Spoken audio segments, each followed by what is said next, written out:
Михаил Ножкин. Война закончилась. Война закончилась, и пушки замолчали, и годы сгладили великую беду. И мы живем, и мы опять весну встречаем. Встречаем День Победы, лучший день в году. И от Камчатки до прославленного Бреста, от Севастополя до мурманских широт, печаль и радость по стране шагают вместе, и снова память нам покоя не дает. Война закончилась, но песней опаленной над каждым домом до сих пор она кружит. И не забыли мы, что наших миллионы ушли в бессмертие, чтоб нам с тобою жить. Они исполнили солдатский долг суровый и до конца остались Родине верны.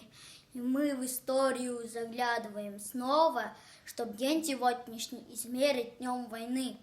Война закончилась, и заживают раны, и в День Победы по восторженной стране, блестя наградами, шагают ветераны, фронтовики, герои, совесть наших дней.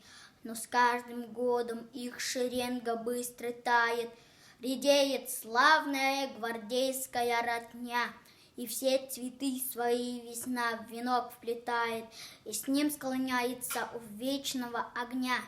Война закончилась. Надолго ли? Не знаем, но знаем точно, где-то взведены курки, и пахнет порохом, и бродит мысль шальная, проверить заново, уж так ли мы крепки. Война закончилась, но память поколений, как фронтовая дружба, вечна и тверда. Нас никогда никто не ставил на колени и не поставит ни за что и никогда.